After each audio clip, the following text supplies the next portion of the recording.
Hello everyone and welcome to the round 18 trade targets and preview live stream. Hope you're all doing okay, can hear me just fine. Great to see a lot of people in the chat already. What should be hopefully a bit more of a normal Supercoach week ahead with no major buys apart from Parramatta, and we should hopefully be getting a stronger 17 on deck compared to what we've had to deal with the last few weeks. So hello to Dean, Tyler, Matt, Don J, William, the projects, James, Paul, Gazaraki, Jason Yang, Kane, a lot of regulars here. Great to see you all.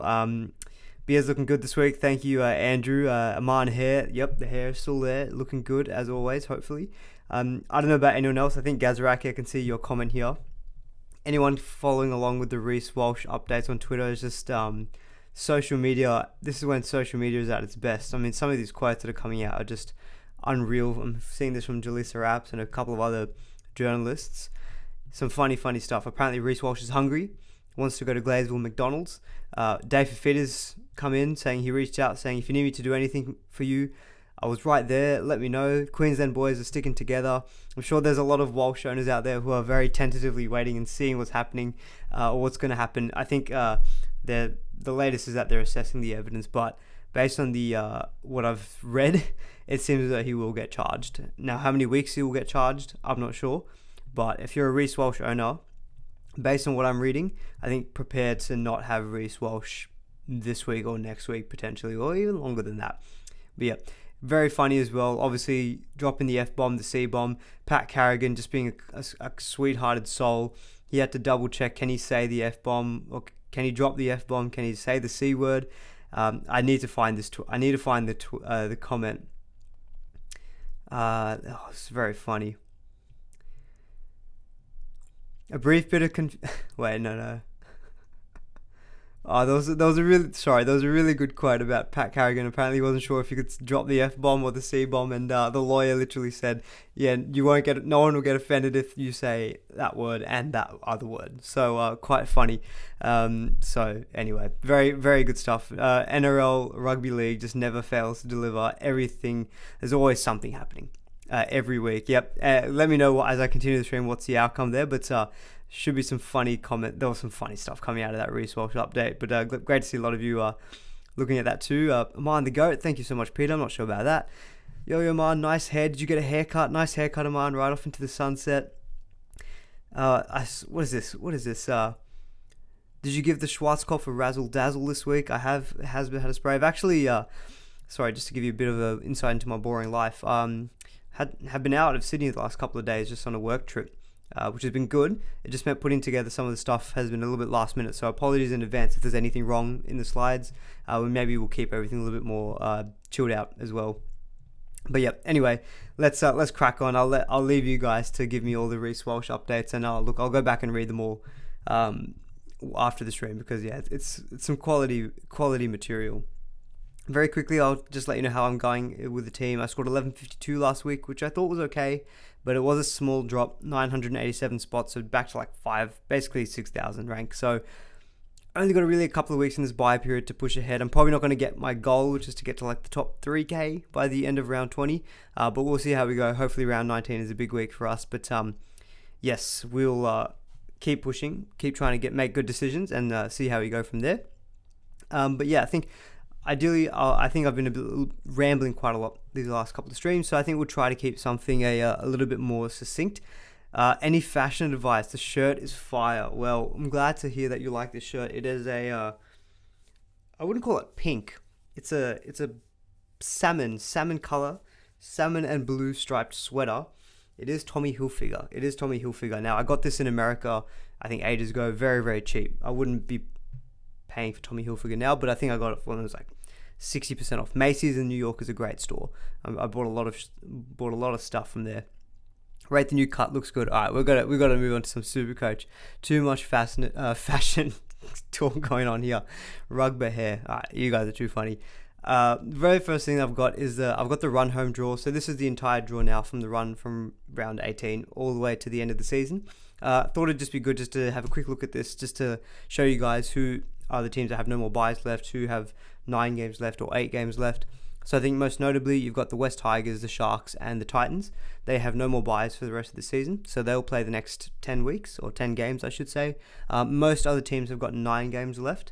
They still have, like most of the teams still have at least 1 bye to go. A few teams still do, though, have 2 buys. So you've got the Rabbitohs, so they've got only 8 games left. You've got the Broncos with 8, and you've also got the Cowboys with 8. So this, I thought, was just good and Parramatta as well. So those 4 teams only have 8 games left. So this is something to think about maybe if you're looking at, I got a lot of questions this week on Twitter about run home fullbacks. Who are the guys that you want to lock in for the rest of the season? This will also factor in, I think, if you're looking at bringing in any Origin guys early. Do they have future buys? That means maybe you can wait or something like that. So I thought it was good just to have a quick look at this. I think it really makes Sharks players the most, probably the most appealing team that you can target this week overall. I mean, you've got Dragons this week who just look very, very poor in defense. Tigers next week for the Sharks in the bye week. And Warriors, Manly, they're not bad.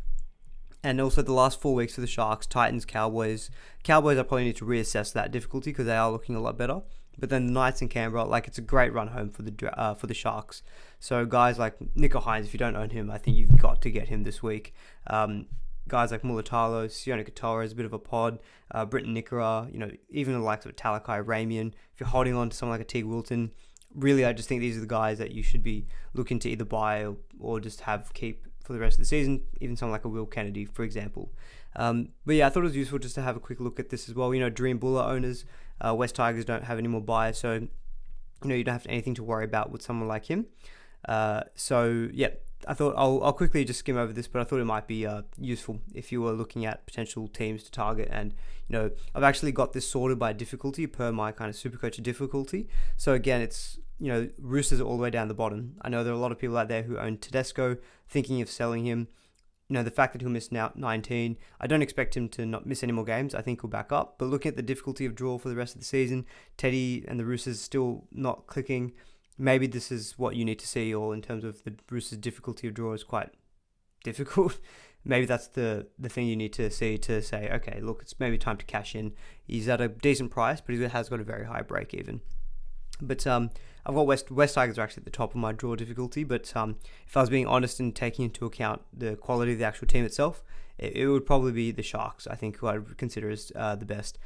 I'll quickly take this question from Paul, given I'm talking about Cronulla. How many Sharks is too many? Already have 3. To be honest, I don't really think it matters now with the Sharks because they've got no more buys for the rest of the season. So you can really start loading up. Like Hines, Mulatalo, Nikora, those are probably the top 3 guys. But if you want to add that with like a Sione Katoa, Will Kennedy, you could feasibly have 4 to 6 Sharks players, and it's fine because they're a good attacking team. We know that they're kind of flat track bullies. They don't really have a lot of top 8 opposition left, apart from really the most tricky games they've got in the future is probably Penrith, Rabbitohs, and Cowboys. But outside of that, really, there's not too many games I think you say Sharks should be having issues with. So don't really see any issues going with the Sharks. I think you should be having at least 3 of them, ideally, for the run home. Even more than that, because I think Hines and Nikora, Mulatalo are going to be very heavily owned. And to be honest, you're probably not really gaining that much out of those players either. You probably need to maybe add another 1 or 2 to actually get the full benefit of having the Sharks players in their good draw. But yes, so very quickly. So I thought the first thing I would get onto, and of course I'll try to get through things a little bit quicker because I do want to spend a bit more time answering your questions as well. So things about cheapies and whatnot, I can see this from Murray. We'll definitely talk about some cheapies as well. But first thing I wanted to talk about was Origin players and which are the ones that you can maybe look to get in early. Reason I wanted to talk about this first was that Cameron Munster is actually the most traded in player this week. 2,892 trades in at this point. Also in the top 10, you've got Dave Fafita in 4th. You've got Val Holmes in 5th. So you've got 3 kind of Origin guys all in the top 10 most traded in. So obviously a lot of people are looking at getting these guys in before the Origin period is over. And obviously I've got Rhys Walsh here, but it looks as though based on William saying 850, summarising both submissions with a verdict to come shortly, we'll get some idea on Walsh, but it doesn't seem like it's going to be positive. So let's see how long that length of suspension is. But with Walsh, if you've traded him, unfortunately, if he's out for something like 3-4 weeks, then he probably would be a sell.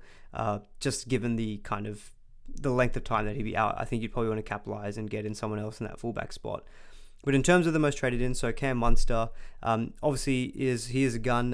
He's the only one I've left here with a dot point on his average, but he's averaging about 75.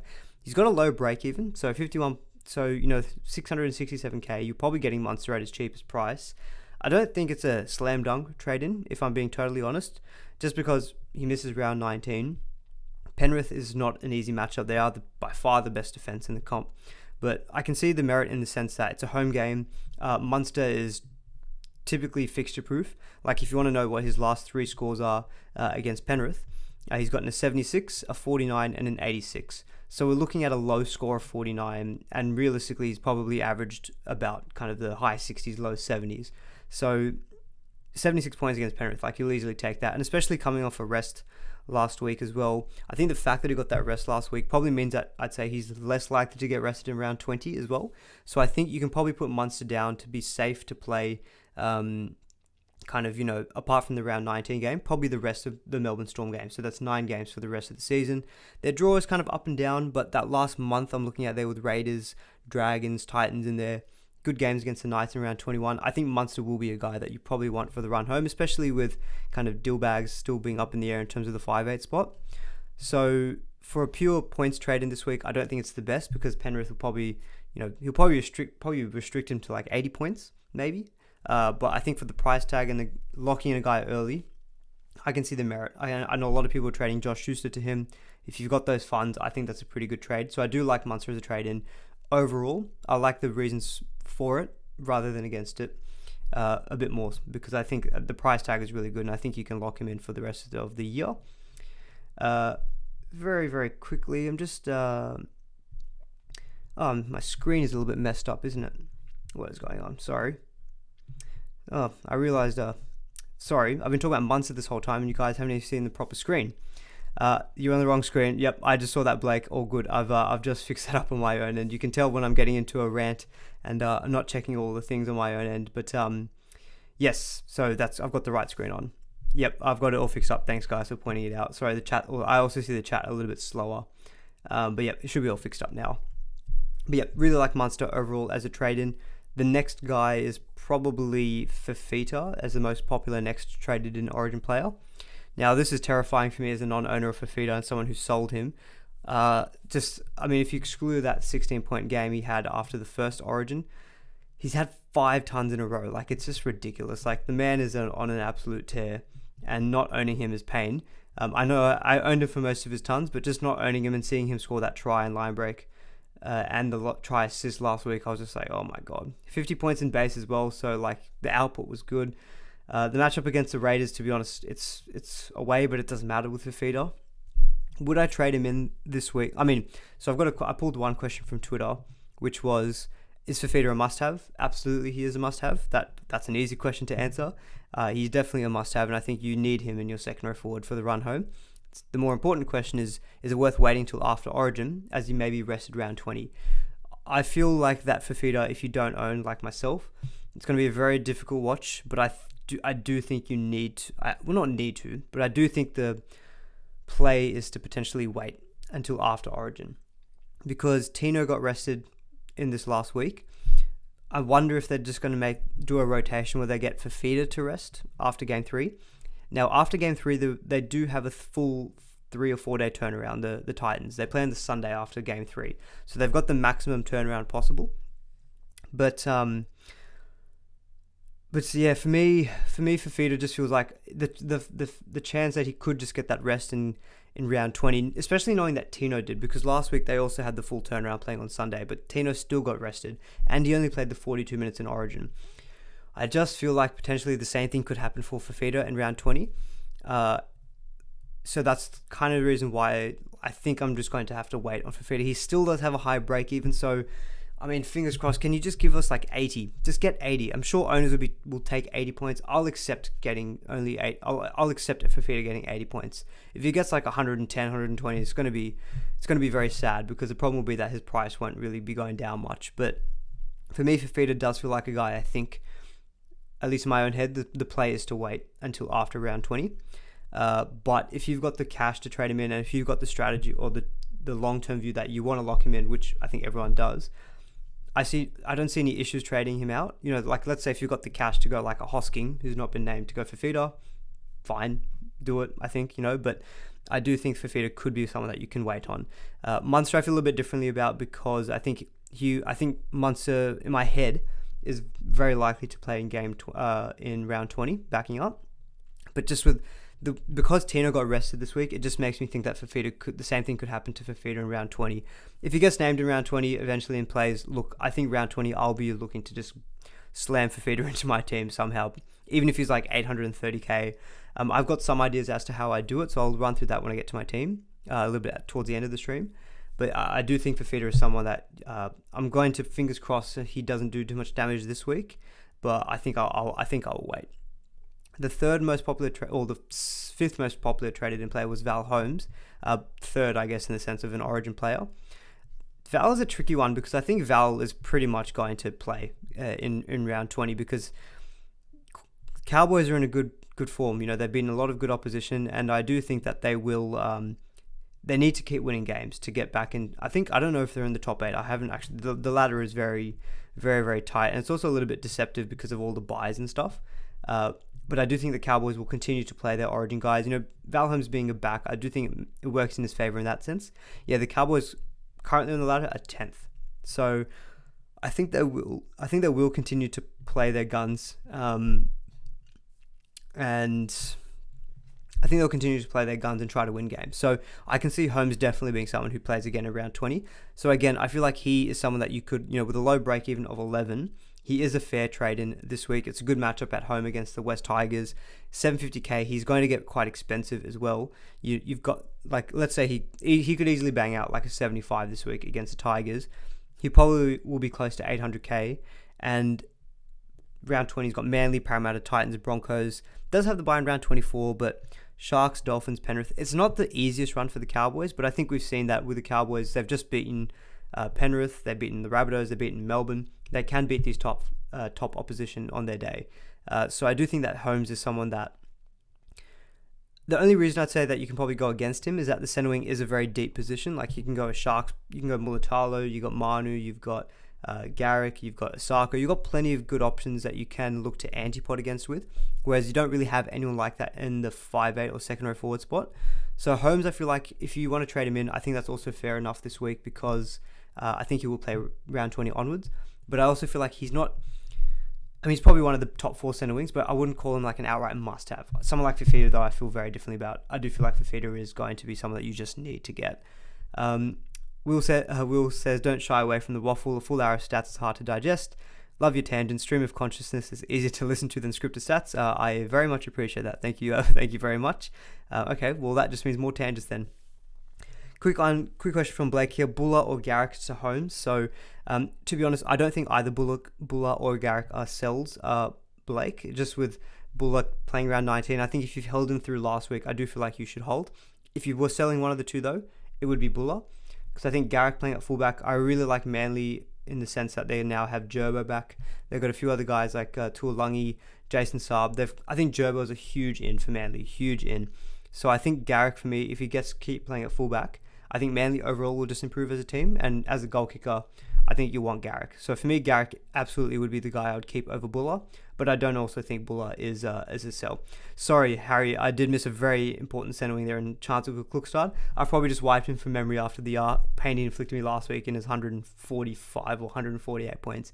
But right, Nico Klukstad is actually a little bit more expensive than Val Holmes, and probably a lot higher owned, and plays round 19. So again, that's another guy that you could look to pivot against instead of going someone like a Val. So Val, for me, like, I see the trade in as definitely having merit, but definitely one I think you need to force in. Very quickly on Tino, Payne Haas, and Harry Grant. Harry Grant feels like someone who, at the price tag, 604k, he's not been killing it. So I feel like he's someone I'm happy to just wait until, I will probably prioritize Munster and Fafita, I think, before him. I've got Damien Cook, I've got Reid Marnie. Damien Cook is fine. If I can upgrade Marnie to him, then great. But round 20, again, Cook has the buy. That could just be a straight swap to Harry Grant. So I think if you're a Cook owner, straight to Harry Grant in round 20 could just be the play. So I feel like Grant is somewhat going to be easier to get in, but I definitely view Grant as a post-Origin trade in. And I think now that I didn't get Payne Haas last week, I kind of made this decision. I ended up going Ryan Madison. I kind of decided that Haas, if I want to get him, will be post-Origin. But I've also got Torhu, I've got Tarpany. Maybe those are guys who maybe not, they won't probably match him for points, but I can prioritize trades elsewhere that might be more impactful for points. So someone like Payne Haas and Tino, I think I will definitely also look to wait post-Origin. All right, that's kind of my summary, I guess, on the likes of Munster and Fafita, who I knew were very heavily traded in. The next topic I wanted to get into was on cheapies. So there was a couple of questions I saw earlier about thoughts on Piakura. There was a question earlier about Sandon Smith as well.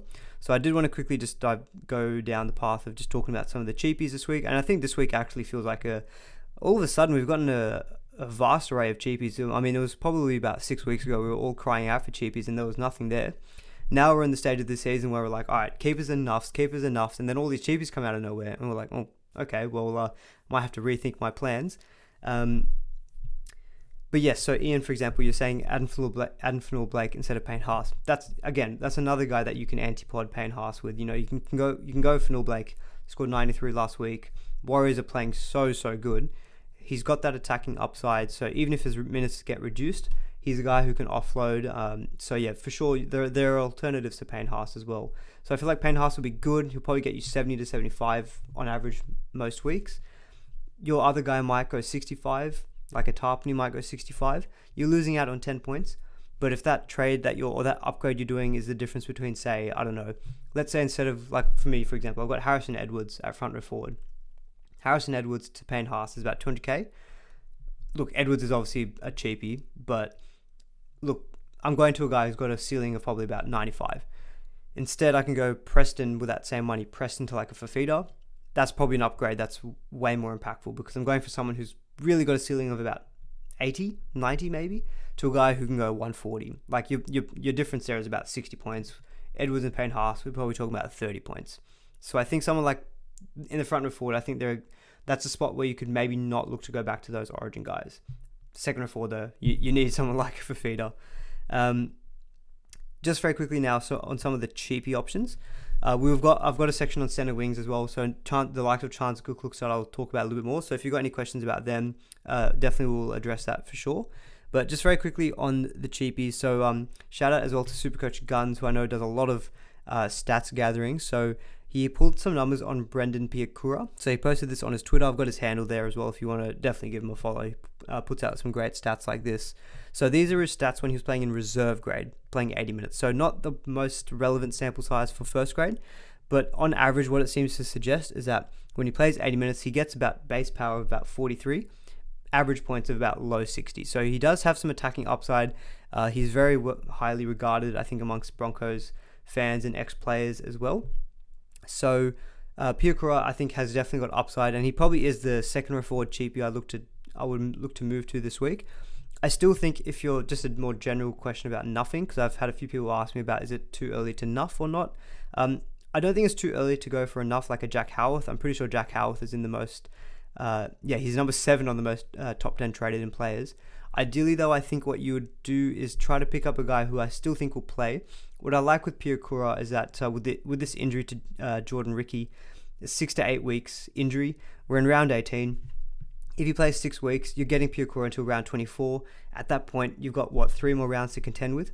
If it's on the higher end and it's 8 weeks, theoretically, you've got Piakura for the rest of the season.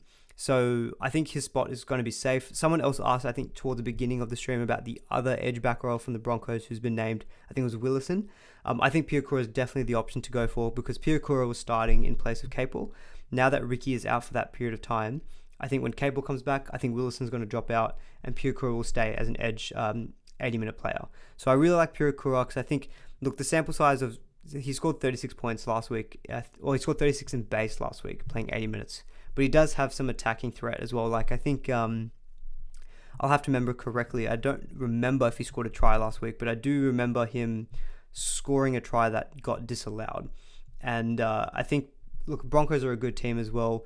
Dolphins matchup this week is also really, really good. Like, we saw how good the Eels back rowers went last week. Bryce Cartwright was really good. Andrew Davies scored a try. Piakura could generally be a play for your team this week. It misses round 19, which isn't fantastic, but then round 20 plays the Dogs. Again, that's going to be a tough week, round 20, post-Origin, game 3.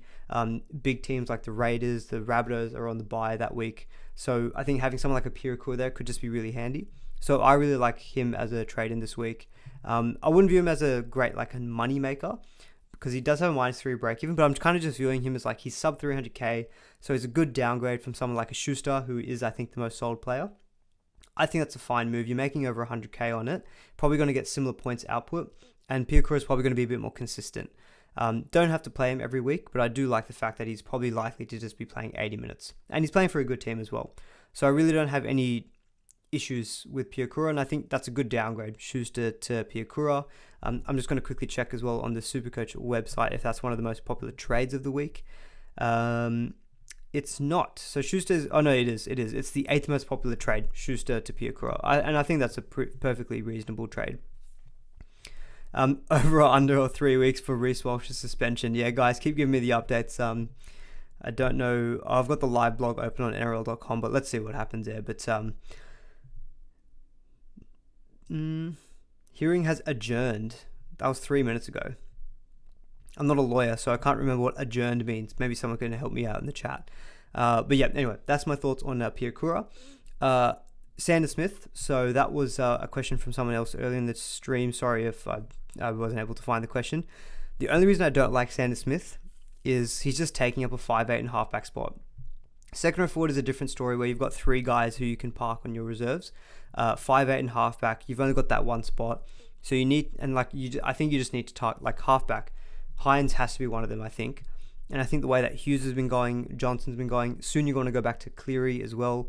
I just think that those 2 spots need to get prioritized for your guns.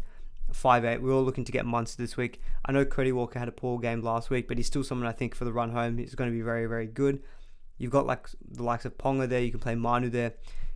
It just feels like a position I don't think you can really go for a cheapie. So in my opinion, I think Smith is fine for a moneymaker, but I don't like him just because of the position that he takes up. Second row forward, centre wing, even front row forward, they're different stories because you've got multiple reserves there. In these like hooker, fullback, 5'8" and halfback spots, just going for a cheapie like a Smith. And like, look, if you view him as a moneymaker, it's 2 trades. Get him in, get him out. It feels like a lot of trades to be using on a guy who, yes, he'll make some money this week, but we all saw that what happened with Billy Smith. Had a big negative break even, couple of low scores, and really didn't make more than like 80k. So I don't like the Sanders Smith trade, and just purely for the position that he's in. Thank you guys for educating me. It's a pause to reach a verdict. Temporary delay. Yep. Thank you very much. No, I did an engineering degree, so we weren't big on the fancy words. We were good on the math and the physics. Although I also did study business, but even that was more numbers focused. Legal documents. Nah, not for me at all.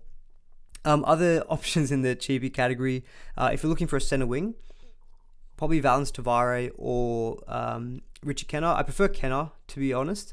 I think he's just playing for a better attacking team. I think he scored like 60 last week without scoring a try. Like, I think he's actually got a fairly decent work rate. I think he did get a line break, which obviously boosted his score up a little bit. Yeah, he scored 54 last week. 30 in base is fine. I think he had a line break, -5 break even, so he'll make a bit of money.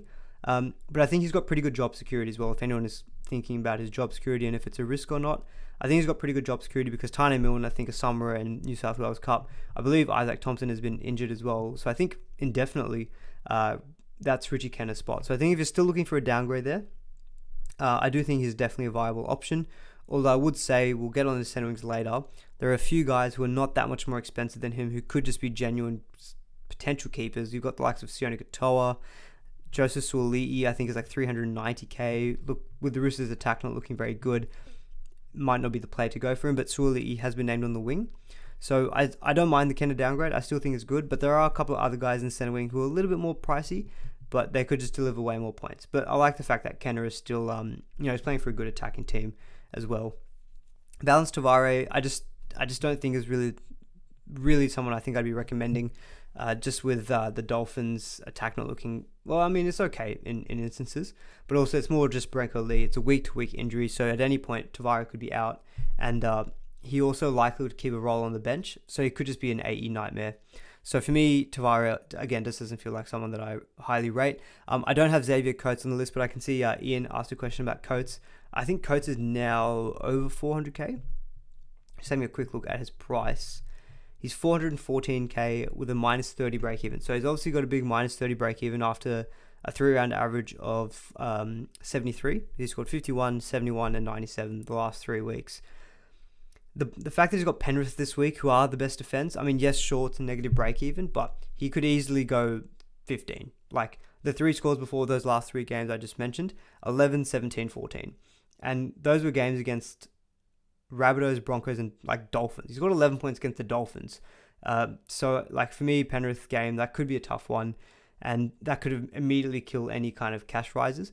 Now, if you want to buy him in as a guy that you view as a guy that you can just have as depth for the rest of the season, I think fine. He's personally not my favorite though. I just don't like the base stats at all. And 414k, you can go someone a little bit cheaper like Kenoff, for example, if you're looking for a pure downgrade. If you're looking for a guy who can maybe you want to trade in to capitalize on points, if I'm being perfectly honest, I'd go Sione Katoa, who's only about 35k more expensive. He's got a way better matchup this week, plays 19 against the Tigers, and overall I think his run home draw is better than Coates. So not a massive fan of Coates. Too inconsistent as well for my liking. And yeah, he'll miss round 19. Very quickly on one other cheapie was Sean Bloor. 395k. He's got a -10 break even. Again, named to start this week. He's had a couple of good weeks in terms of SuperCoach point scoring. So had the bye last week. But before that, 92 in round 16, which was 50 points in base. And then the week before that was 50 points with 40 points in base. So he's got pretty good floor if he does play the 80 minutes. And I do think that the role is pretty safe for him. Bateman's been playing in the middle. Isaiah Papali'i's been named again on the edge, as has Sean Bloor. So I don't mind him as a downgrade as well. A little bit more expensive, 400k. So like if you're going Schuster to him, you're only making about 5k. So I do still prefer Piakura in the sense that I think like Bloor would probably on average outscore him, Piakura, by about 5-10 points, but at least you're getting more money out of that downgrade as well. I prefer Piakura, but Bloor is still also an option, I think, as well. Again, yeah, Salty's good saying Daniel Tupou. Again, that's another centre wing who is really, really cheap, who could definitely be an option as well. Like I mentioned Suoli'i, but you've got Tupou on the other wing. He's 459k, 49 and 80 points in the last 2 weeks since he's been back. And his base stats have been really, really good. 37, 47, and 43 the last 3 games. So his work rate is up. Probably means he's back from his injury and his performance is fine. So again, even someone like a Tupou could be a better option in my opinion than Coates. At least you know that in any week you had to play Tupou, he's probably not going to get you a bad score. He's not going to get you those like 10, 15 point games. In terms of some of the guys who peaked cash cows that you want to move on, already briefly mentioned Schuster. He's not a must trade in the sense that he's got the duel, which is really handy. And look, with Manly getting all of those players coming back like a Gerbo, he could actually start performing a little bit better.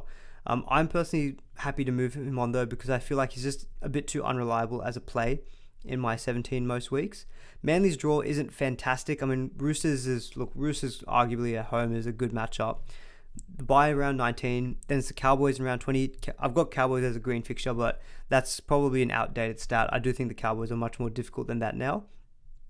And you've got the Knights in round 20, which is decent. You've got Sharks in round 21, which again is a bit of a tougher matchup as well. So Schuster's draw is okay, but I do think with a break-even of 68, there's a good chance he goes like 50 maybe, loses a bit of money, but very equally could go 20 points as well. So yeah, I don't mind the Josh Schuster move. Seeing some stuff in the chat about the Rhys Walsh. What is going on here? What is going on? We need the Rhys Walsh news, because stuff the NRL. We need to know about what trades. Not me personally, but you guys, if we were Rhys Walsh owners, you've got to know about your trades. I'll be honest, I'm really sorry, any Walsh owners, but as a non-owner, I hope this is purely SuperCoach, not NRL. I hope he's suspended, because I need carnage around me for me to move up the rankings. But let's see what happens. Let's see. Is there anything?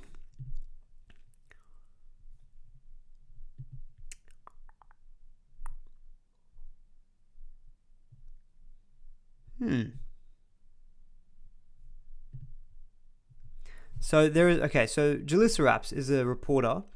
Now, an account has tweeted Rhys Walsh has been found not guilty. That was 8 minutes ago, but I've clicked on that profile. They've only got 258 followers. I think that could be a fakie. I think the actual Jalissa Raps has the actual one has got 9,500 followers.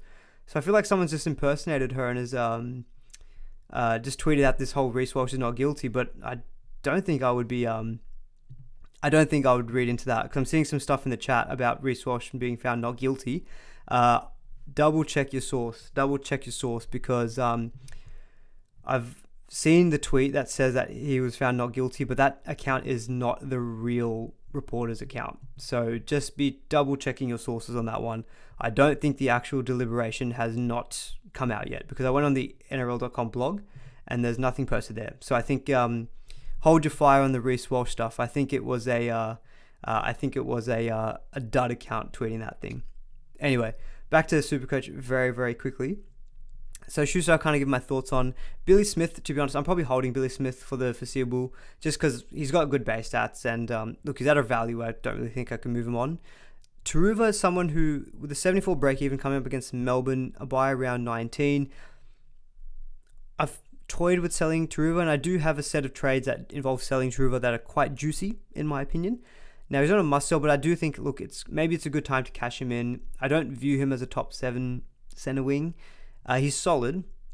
Penrith, to be fair, the round 20 actually, I'm looking at the draw, round 2021, Dolphins and Bulldogs. There could be 2 weeks that I really want Taruva, if I'm being honest. But I think he is probably someone that you can move on as an upgrade, or even a downgrade. Taruva down to make funds, or even using Taruva via duels to go to a Munster or something like that. I can see some merit in also trading out Taruva as well. But definitely, that's not an easy one, because looking at that round 20, round 21 game, yeah, he could be someone that you definitely hold on to. Billy Smith isn't 273. That's Sanders Smith. Sanders Smith is 273k. Billy Smith is 361k. All right, we spent a lot of time on cheapies. So I'm seeing some questions about... I'm not seeing many questions about fullbacks, to be honest. I'm seeing one from Art about Brimson to buy at 524k. I got a lot of questions about fullbacks on Twitter. I might go back to this I might save this fullback one for if we get the Rhys Walsh news. So I'll come back to this section. Remind me if I forget about it. But I think that Rhys Walsh news is probably important in terms of our assessment of the fullbacks, because if he's out for a couple of weeks, if he's out for no weeks, if he's out for 5-6 weeks or whatever it is, that obviously impacts how we assess the fullback spot. So in terms of centre wing, so we'll quickly touch on the centre wing spot. Actually, I'll take this question from Blake very, very quickly. Hosking or Schuster to trade out first? Instead of centre wing, let's quickly go on to the other 2 RFs. To be honest, if I was trading one of Hosking or Schuster, Hosking is a little bit higher value, and he's not playing. My head would say just sell the guy who's not playing and he's at a higher value. Hosking will come back maybe in round 20, potentially, but maybe that's it. His time could be up otherwise. At least with Schuster, he's an 80-minute guy every week. So yeah, I think Hosking, to be honest, is the one I would sell first. Other couple of second forwards I think people may be looking to sell. You've got Eli Katoa, 550k. Connolly Lemuelu, 493k. I feel I don't feel bad, but in the sense of we got information last week that suggested that Eli Katoa was fine to be playing this week. That didn't happen. He's not been named again this week.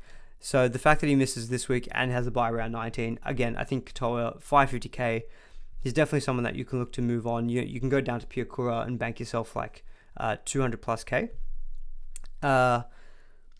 Or you could go sideways or a little bit up in price to a couple of other 2 RFs. So you've got Britton Nikora, who I've got as a thumbnail.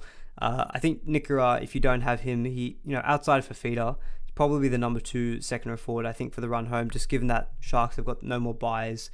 We saw the damage that the Warriors did to the Dragons' left side defense last week. Nikora is a right side back row, so I think he'll get a lot of joy there. The Dragons' problems on their left edge have not just been... it wasn't just last week. They had issues before that as well. I'll need to find some of the stats, but SuperCoach Guns posted it last week. But basically, the Dragons' left side defense has been poor all season. So I really like Nikora this week as a trade, and if you don't have him already, I think he is the number 2 most traded in player. Eli Katoa to him it's just about 100k. Hopefully, with a few downgrade options this week, you can maybe get a combo of trades where you can get Eli Katoa to Nikora, maybe a Hosking to Nikora. Maybe you fund that with a downgrade of like a Schuster to Piakura. Plus, if you had some money in the bank, those are kind of a set of trades that I really like this week, because I think the Sharks players are really the guys that you want to be targeting this week. He's got a break-in of 87, but he could easily clear that.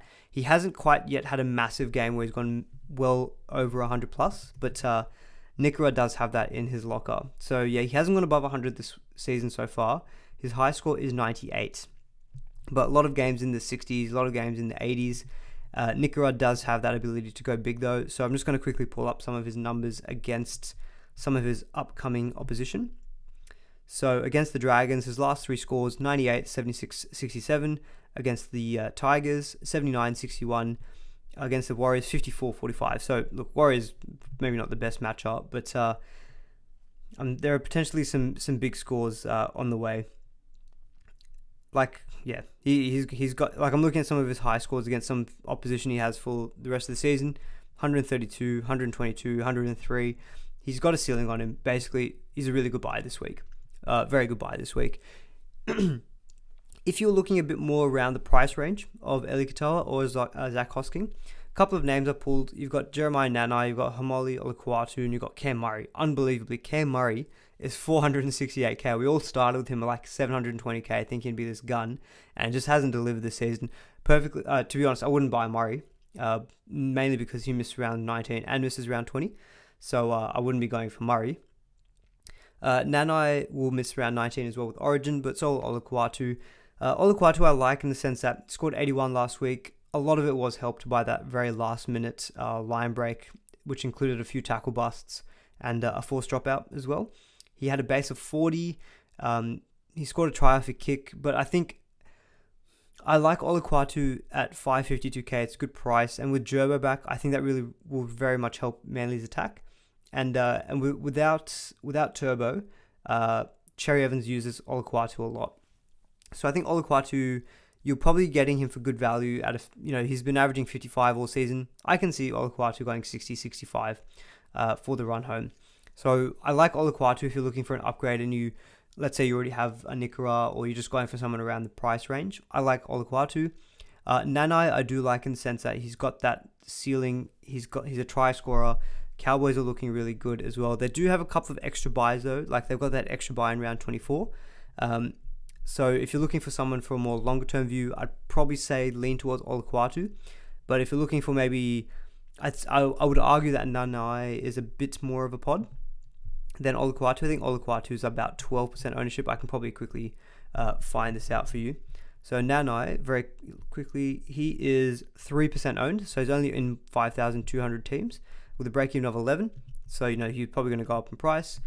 You've got Olakuatu instead, who's got 9% ownership. So both of them are relatively pods. I guess do you want to go the super pod and someone like a Nanai? Nanai does have those games where he can go very low, so you just need to be conscious of that. But 530k is not a bad price. 84 last week. That was 84 points without a try, granted. So pretty good.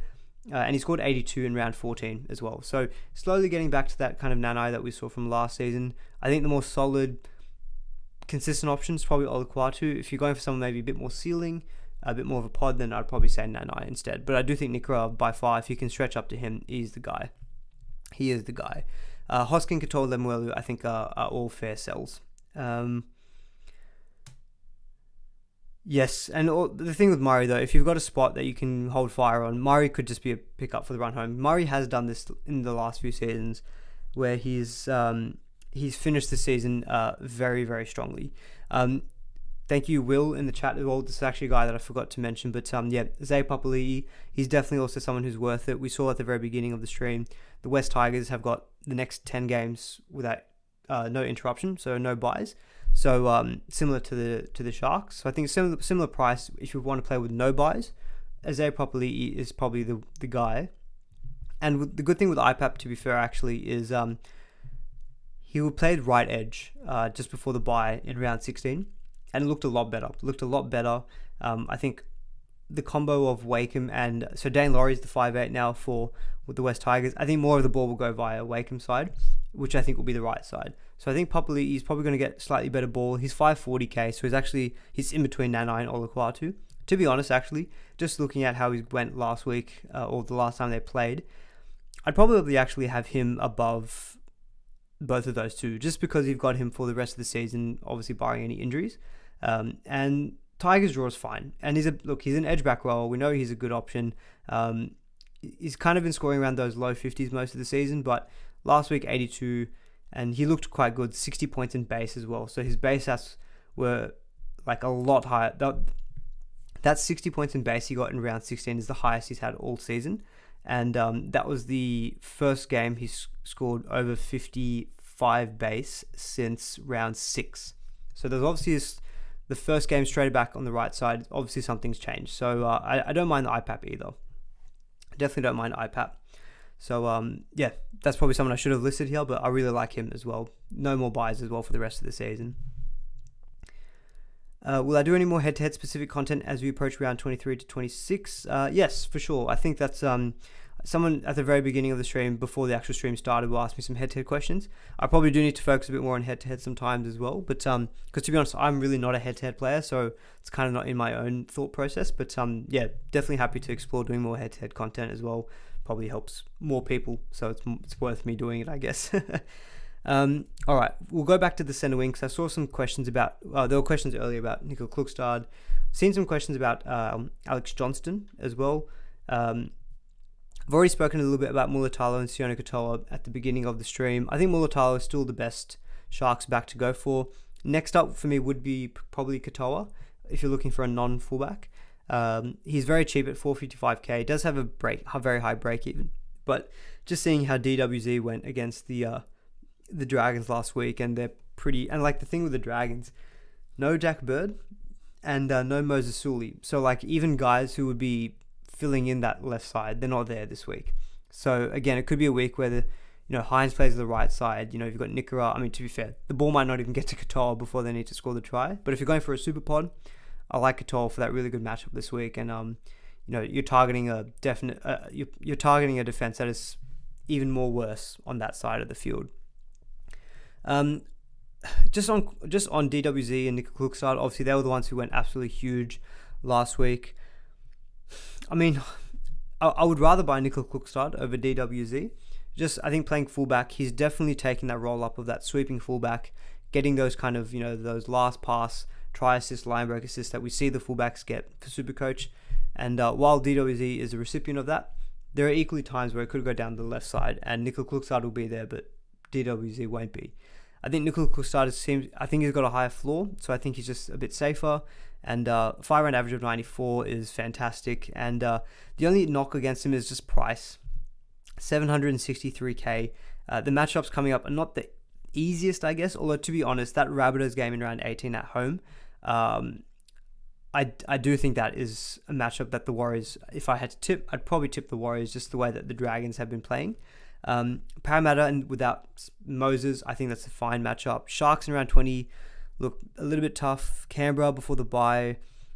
I'm just thinking with that, if I kind of just feel like the ship has sailed a little bit on these guys, because at 760k, you just also need to be conscious that if you're upgrading a lot of your guys to these really expensive players like Nickel Klukstad, is that stopping you from going back to like a Munster or a Fafita or a Tino or a Payne Haas? Like, you need to think about the trade-off that you're missing out on if you spend your money upgrading someone to Nickel Klukstad versus getting in someone like a Fafita.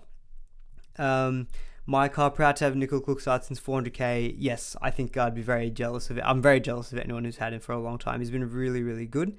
Hamish, your question was Buller to Nickel Klukstad. I think with Buller, I would still give it the next 2 weeks, because if you held him through last week, see how he goes this week, and next week he has the bye. He plays the bye next week, so you'd want to keep him for that.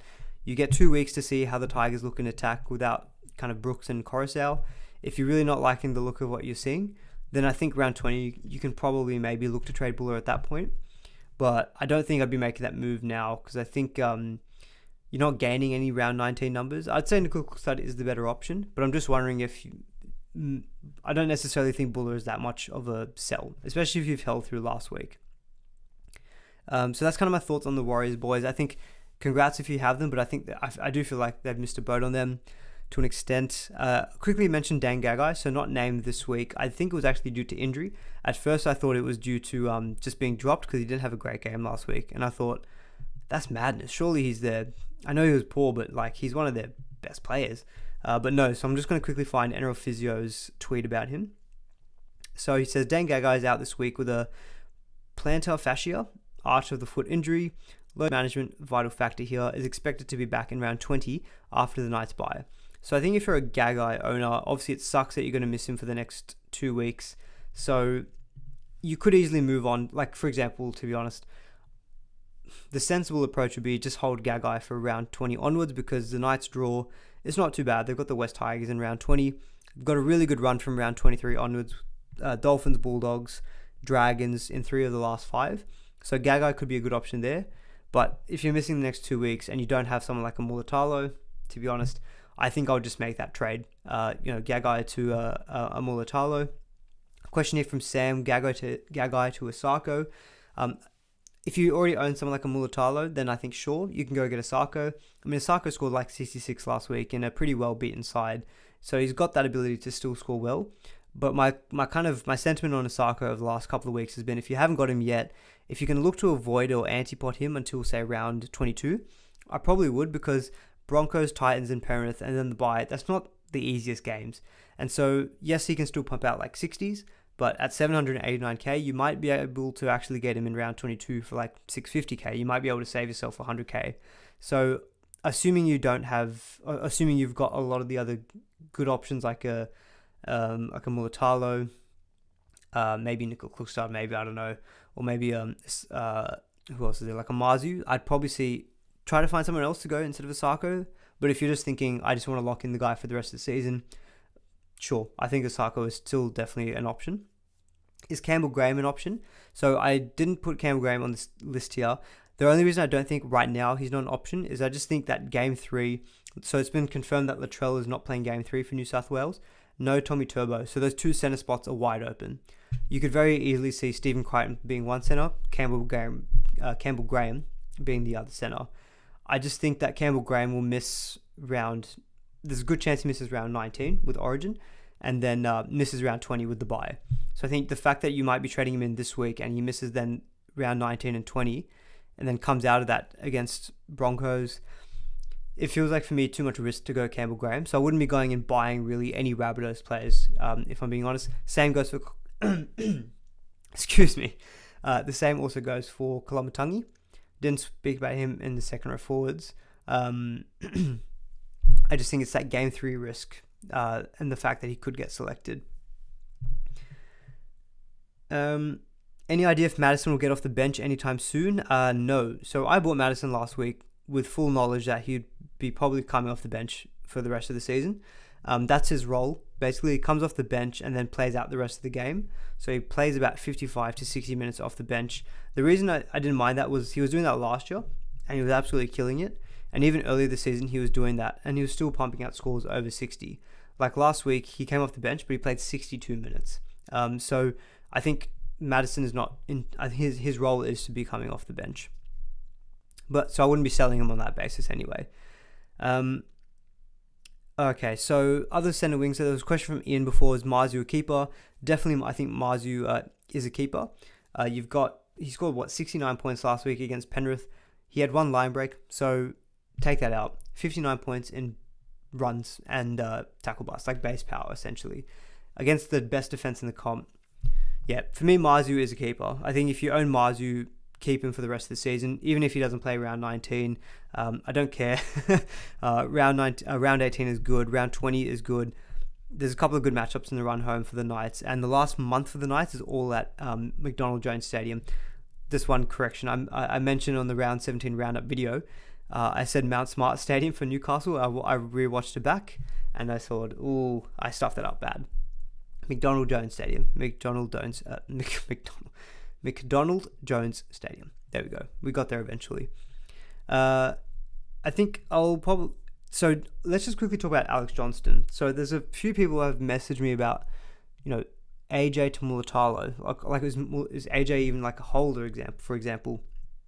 Now, I mean, this week I think AJ will will score less than Mulatalo.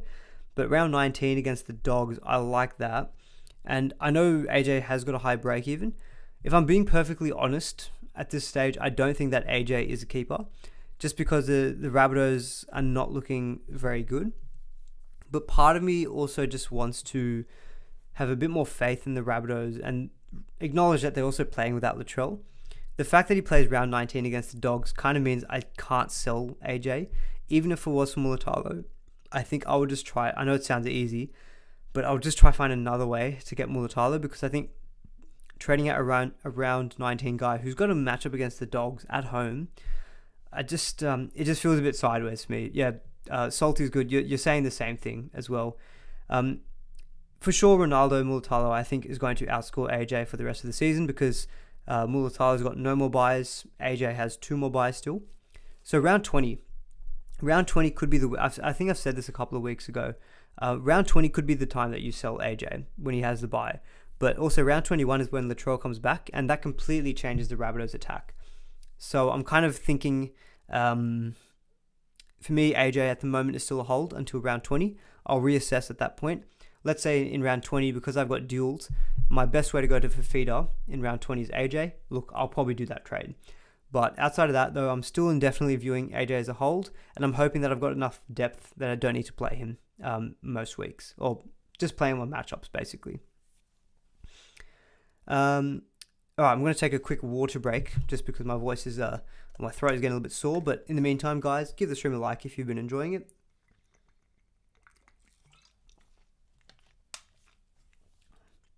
Buy Marzu round 20. Oh, I mean, yeah, if you don't own him now, look, he could easily be his break even of 116 against the Dogs. But yeah, if you don't own him now, you can probably wait until round 20 and maybe hope that he gets a little bit cheaper. Kennedy over Mulatalo. So I think we'll go to the fullbacks now that you brought up Kennedy. So I was getting a few questions on Twitter about who are the run home fullbacks. It's a very, very difficult question to answer, because what I've tried to do on this screen here is show pretty much every fullback that we can possibly select. I didn't put Nickel Klukstad on this list, because I think Nickel Klukstad, you get him in the centre wing position ideally. But I've got Buller, Latrell, Gutherson, Teddy, Walsh, Kennedy, Drinkwater, Dylan Edwards, Ponga, and Brimson. I try to fit them all on this screen here, so if it looks a little bit cramped, bear with me. There's a lot of stuff happening there. Nick Meaney to Ronaldo from Zane. I'll answer that because you've asked that all in capital letters with exclamation marks and question marks. So you're very keen to get this question answered. Nick Meaney to Mulatalo. Melbourne have Penrith. Sharks have got the Dragons. Meaney doesn't play next week. Mulatalo does. What's Meaney's break even? 108. Ooh, okay. Yeah, I don't mind that. Meaney's kind of he's gone off the boil a little bit with Melbourne. I mean, Melbourne are looking better, but Meaney's kind of himself he's not getting the scores that we saw before. I do like Mulatalo. Yeah, I can get behind that trade, Zane. Yes, so I guess on the run home fullback, so I probably can't tell you the two that I'd have for the run home, because I think it depends so much on so many different factors. Like Latrell Mitchell, if he comes back in round 21 and he comes back the player that we all know he is capable of being, Latrell is probably the guy that you'd want to have as one of the fullbacks. That second spot, though, I think is completely wide open. Like, at the moment, my fullbacks are Gutherson and Garrick. I've got Garrick down there just for the time being. Gutherson could very easily be a season keeper as well. I mean, he's done nothing to show that he can't be. You've got the Warriors, Titans, Cowboys after the bye. The run home for Penrith isn't the easiest. Like, I'm looking at the run home: Cowboys, Melbourne, Broncos, Roosters, Penrith, and then a bye. So Gutherson could be someone that maybe, let's say round 19 and round 20 goes a little bit lower and he's got a very high break even. He could be someone I flip in round 21. You could even flip straight back to Latrell potentially. So Gutherson is probably someone who I think I look at him as, until he shows me otherwise, I will probably run home with him as the fullback, unless I see a dip in performances. But I like that. I like the way that Parramatta are going. I really like that. Hold up, you traded Buller. Yes, I did. So sorry, I must not have updated last week. But Yeah, so I traded Buller. I went Buller because last week my second row forward had one or two active players. Like I needed to trade someone to get to avoid basically playing only 17. So I decided to make the call to trade Buller, and I traded him for a second row forward. I ended up getting Madison. In hindsight, I wish I went Hopgood. I haven't spoken about Hopgood, but Hop God, I should probably call him, after his performance on the weekend. But yeah, no, I traded Buller to get a second row forward, and the thinking was also that take the chance that Buller potentially underperforms now, and I needed to strengthen my squad as well for last week. So yeah, Buller is no longer with my my team. Rhys Walsh, I mean, if Walsh is not suspended and you keep him for around 18 and 20, he could definitely be a run home fullback because we've seen him be a fantastic option. Will Kennedy, so someone asked earlier about Kennedy or Mulatalo. I do prefer Mulatalo to Will Kennedy, mainly because of position. Like centre wing position, it's very easy to just stash Mulatalo there. Whereas fullback, I think Kennedy taking up one of those spots, I think there's good scope for other guys to outscore him. Whereas at centre wing, Mulatalo is one of many players that you could have there. So Kennedy for me, like I think the next three are really, really good for Kennedy. 627k, Dragons, Tigers, Warriors, like maybe not the Warriors matchup, but the next two for sure, really good. I've kind of always I've not really had Kennedy in high regard from a SuperCoach standpoint, so maybe I'm a little bit biased by him, but I just don't look at him and think that he's someone that if I put in my team right now, I could have him for the rest of the season. I just don't see that happening because he has those low games in him. So he's probably someone I'd ride for the short term when the draw is really good for the Sharks, and then I'd probably flip him to like a Latrell or something. Whereas Gutherson, I think because he's got a really good floor, I think he's someone who can still score decently well against tough opposition. And it's also due to the team. We've seen the Sharks' record against top 8. It's bad. Parramatta are one of those teams who can beat Melbourne. They can beat Penrith. Like on their day, they can beat anyone basically. So I think Gutherson is a little bit more fixture-proof in that sense. Tedesco. So there was a lot of questions about Teddy this week. Is Teddy a sell or wait one more week and then go to Gutherson? Teddy to Mulatalo via duels. Overall thoughts on Teddy as a hold. I personally feel that Teddy is a sell, in my opinion. Really high break even of 138. I don't like this Manly matchup away now that they've gotten all these players back. I think he'll play round 20, Teddy. Like I think he'll back up. I'm just not seeing anything from the Roosters to make me think that this turn of form and going on this late season charge. I haven't seen anything to suggest that this will happen. So for me, like with Teddy, you'd be selling him now at a good price at 707k. You can go Teddy down to Kennedy this week, or honestly, I'd rather go to Mulatalo. So the person who asked Teddy to Mulatalo, I think that's a good trade this week. I'm for that. You're getting an extra number for next week, and I think you're just locking in a guy who's a keeper in your center wing, and then you can have time to reassess. You can flip someone like a Garrick or an Osako down to your fullback, see what happens, and then you can then make a decision on your fullback at that point. But I do think Teddy overall is not someone I'd be looking to hold on to. If you remember way back at the beginning of the stream, I said that the Roosters have the worst draw for the run home. So for me, Teddy, like I would need to see it before I believe it. So I think if you're a Teddy owner, you can cash him in at a good price. John is asking, is Garrick a sell this week? We kind of mentioned that earlier. Don't think Garrick is a sell really now. With all the inclusions that Manly have and playing fullback as well. Garrick to Drinkwater, no, I wouldn't be doing that either. I don't think Garrick's a sell. Just on Drinkwater, to be honest, the way that the Cowboys are performing and the way that he's been going, he probably is a run home guy because he is just looking fantastic. But he's 893k. Like I don't know where you get the money to go Drinkwater. Like, I mean, you can maybe go Gutherson to him, but that just feels very sideways when you've got Gutherson playing next week and the Cowboys aren't. Like, I don't think anyone's really doing that move, if I'm being honest. So Drinkwater is definitely probably someone I could see as a top 3 fullback for the run home. But the price tag just feels way too much for me. Way too much for me. We haven't got any Rhys Walsh updates, so I'm going to just have to keep powering through. I'm just going to have to operate on the basis that we won't get any news on it. I still like Ponga as a run home option.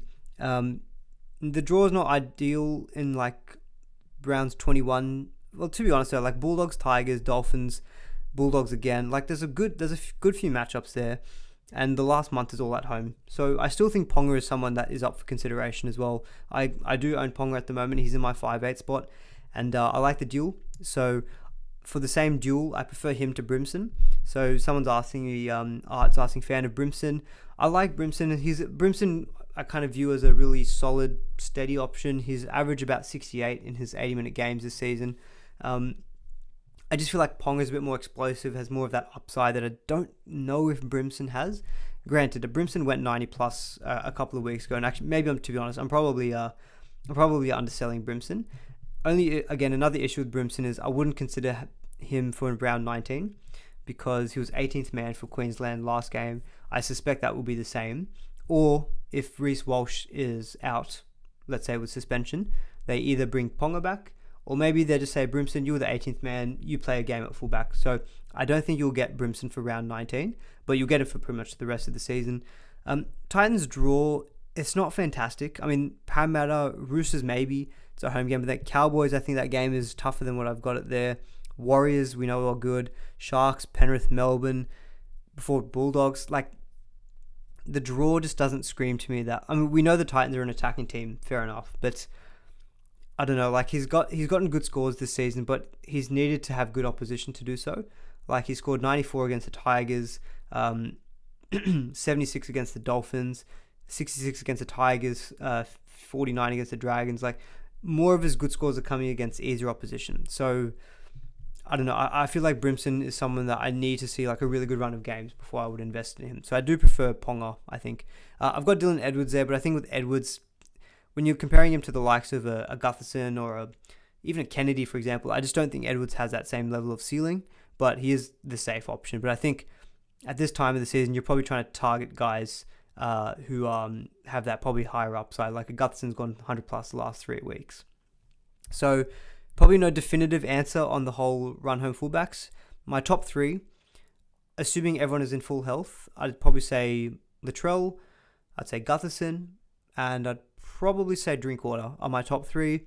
Very close behind. Oh, actually, I'm forgetting about Rhys Walsh, aren't I? Oh, God. It's very, very tough, isn't it? I'll still do that. I'll still go then, but I'll probably put Rhys Walsh in like... Can I put Rhys Walsh as like 3B? And then I'll probably put Ponga in like number 4. It's very, very difficult. It's very, very difficult. But yeah, anyway, that's it on the fullbacks.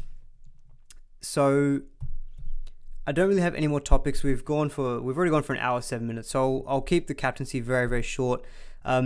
Look, this week captaincy just feels way too obvious to be overthinking it and going different. Hines is playing Thursday, but I do think that you just, in my opinion, I think you just straight captain Hines against the Dragons this week. It just feels too scary to not. The Dragons are the worst team in conceding points to opposition halfbacks. A lot of that was due to Hines' 180 that he scored in round 5, but look, that's what Hines can do. And I think this week as well, many teams probably won't have, like, they won't be short on numbers. Like last week, or the last few weeks, you've had the ability to go like, free crack at the VC loophole. I just don't think that will be the case this week.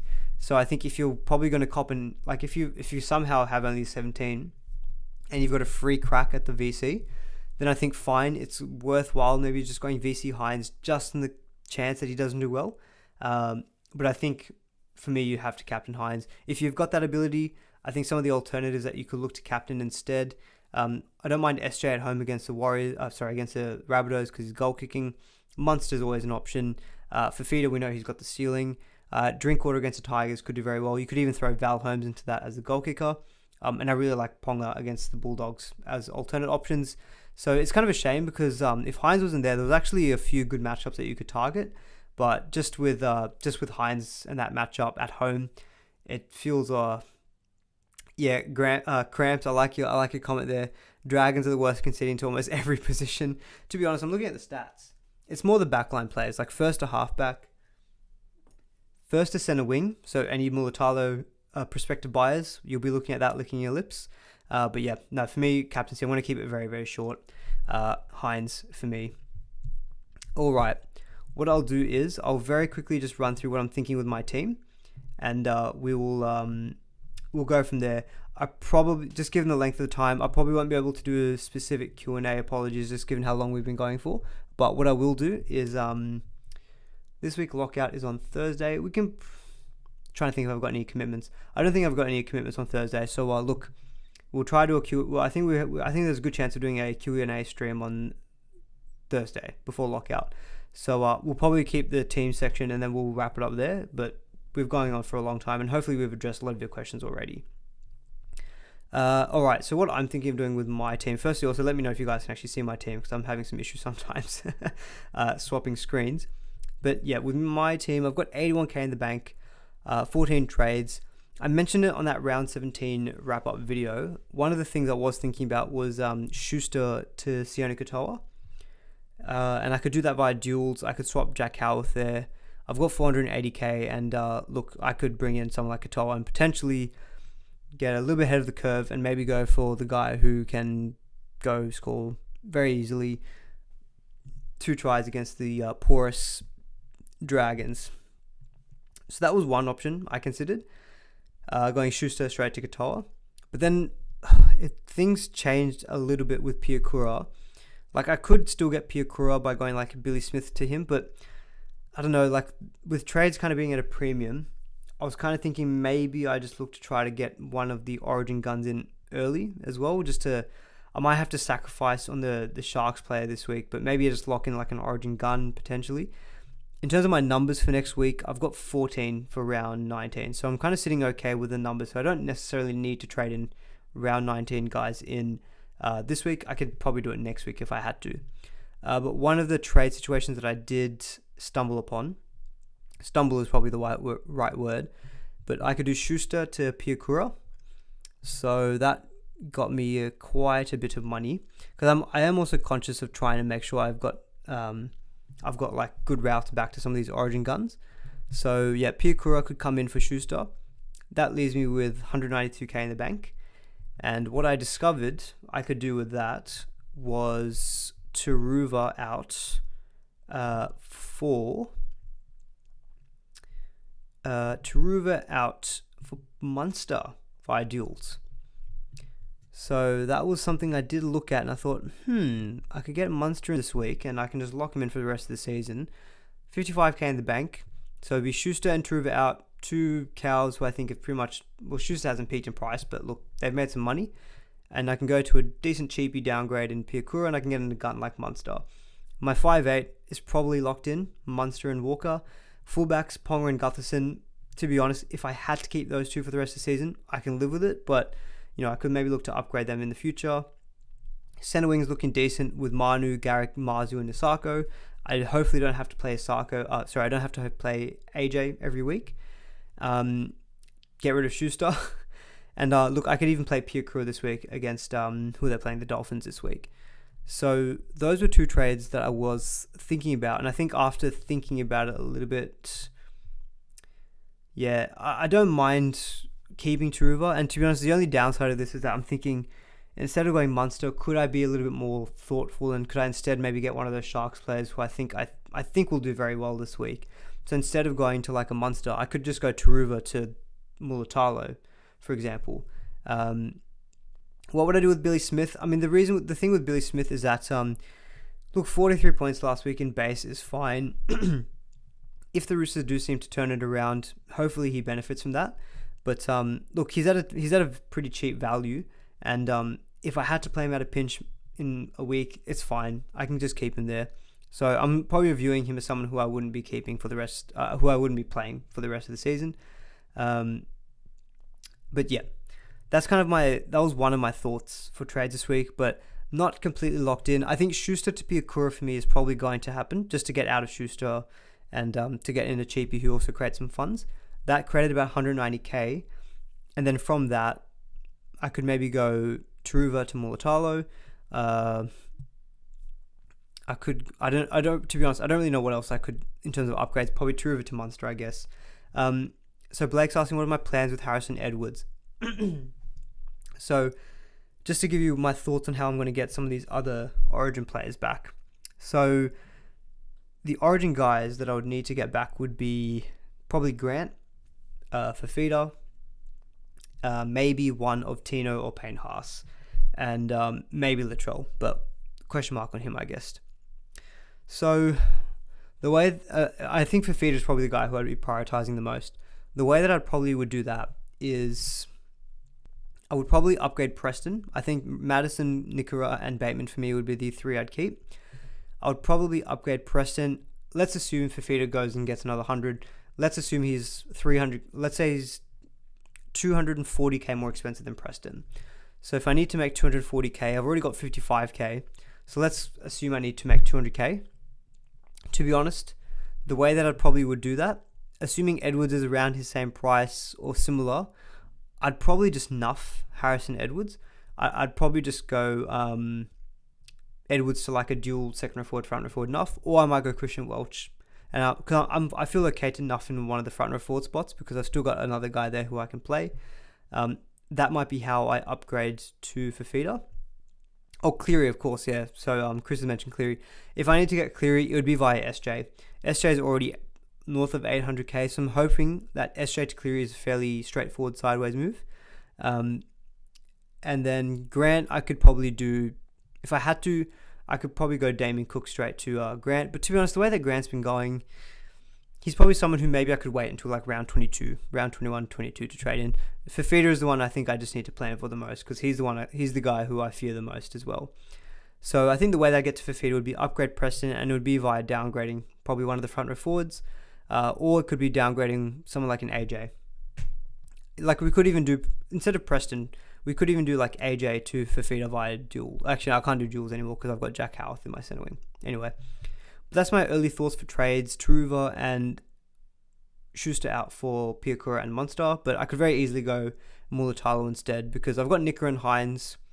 I was saying it before, you probably need 3 Sharks players to have enough Sharks players, so I might need to go Sharks and try to capitalise on this week and next week as well. So yeah, thinking about it a bit more, maybe the Sharks player is the right play just to get that extra guy for round 19 as well. Go a little bit harder at the bye week, especially if I'm trying to chase, and then maybe I try to get Munster after Origin, but we'll see how we go. I think we've been going for 1 hour 17 minutes. This is a long stream. I think I'll wrap it up there, guys. We've been going on for very long. I do need to get to bed as well. So apologies I couldn't do specific questions, but hopefully I was able to cover off a lot of your queries and burning questions. So do please give the stream a like on the way out if you did enjoy it. Hopefully back on Thursday for a Q&A stream. And yeah, please subscribe if there's any new viewers as well. It's been great to see the subscribers going up as well, but the more the merrier. And yeah. Hopefully you all have a good rest of your evening, and hopefully see you again on Tuesday for the Q&A Lockout stream, and have a good rest of your evening. Catch you in the next one. See ya.